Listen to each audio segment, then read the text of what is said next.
The British rulers never encouraged nationalism. India, with its size and all its diversity, had never existed as an independent nation-state. But as early as 1885, an Indian official put his faith in the railways as a possible means to this end. And this is what the official said: if India is ever to achieve solidarity, it must be by means of the railways. There are so many questions. What did it really take to build this railway?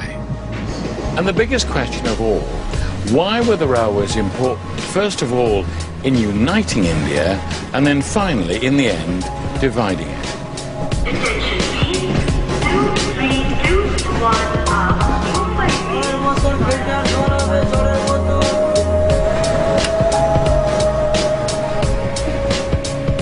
Seven hours into our journey, and we've travelled just 290 miles.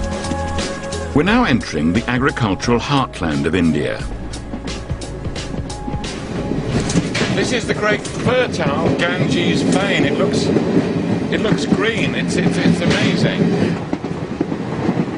It looks beautiful, but building a railway across this plain was an enormous challenge. Swampy marshland for much of the year, and then a raging overflow from the Ganges during the monsoon. The track had to be raised on embankments.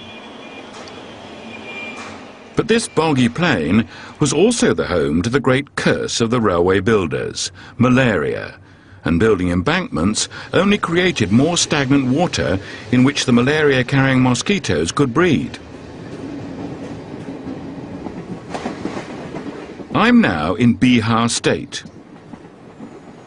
It's always been one of the poorest areas of India and one of the most troublesome. Tourists are put off by the long-running and violent campaign mounted by left-wing guerrillas who call themselves Maoists, and one of their main targets is the railways.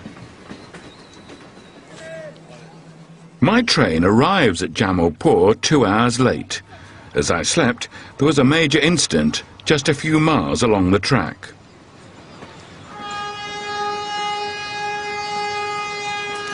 Well, this is why we were delayed for 2 hours. Train movement paralysed, it says, as Maoists blow up the tracks. It was an explosion on the line, not our line, thankfully, but on a line adjoining us. And that put out the system for quite some time.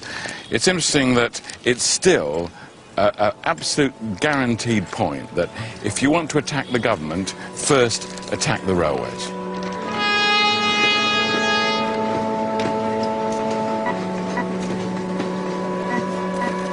Jamalpur owes its existence to the railways. It was built for railway workers in 1862. Even today, 10,000 rail employees and their dependents live in the town.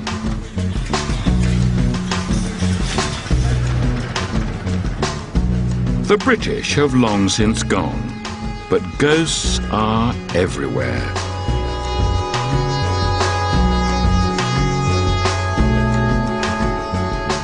Many of the road signs hark back to the Raj.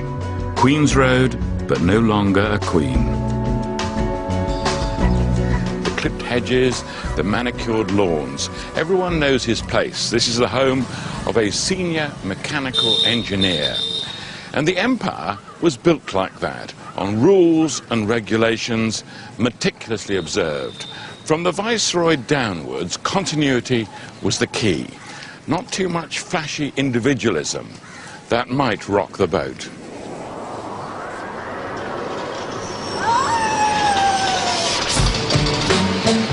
The rulers of the Raj could boast that these railway towns, there were quite a few of them, would bring progress and prosperity. But they were strictly divided on racial lines. Indians could work on the railways and as servants, but they couldn't live in this British part of town. That would be unthinkable.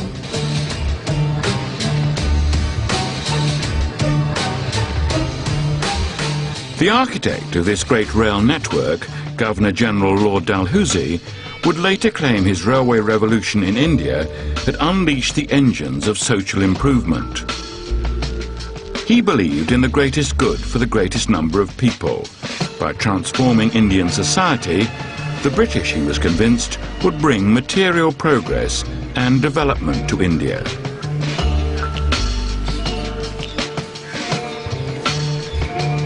And Lord Dalhousie believed his great railway project could play a major part in transforming society.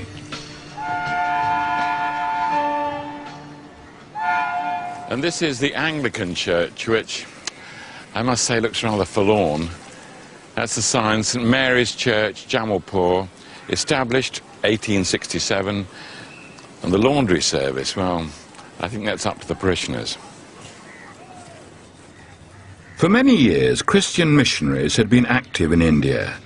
Any town plan designed for the senior rail staff wouldn't be complete without its churches. This is the Catholic Church of the railway workers. About 200 families regularly worship here. There's also an Anglican church and a Baptist church. But if you look in here, this is the railwaymen at prayer.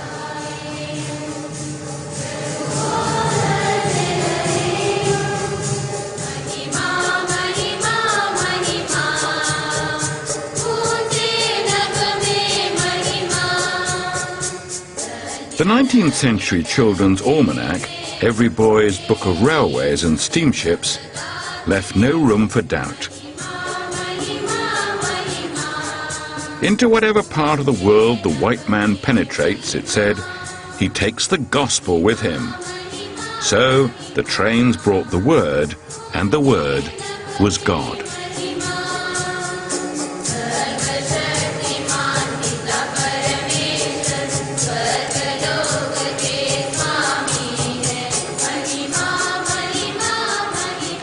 It's very moving, so much that's familiar, the figure of Christ, the altar, the structure of the Mass, and so much that's unfamiliar, that warmth, that informality that's particularly Indian.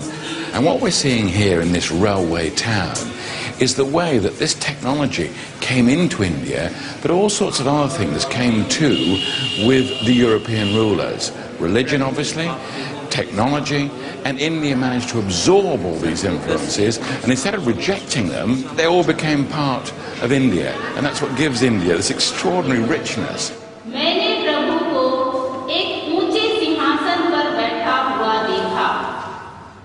60 years since independence, and another influence is still deeply felt in Indian society. Millions of people learn the English language, more so than under the Raj. But in Jamalpur, it was not the church that ran the school, it was the railways. The railways permeate every aspect of life here. In towns like this, people were brought together from all over India. Gujaratis and Tamils, as well as Bengalis, came to live side by side as never before. The people here are railway, through and through.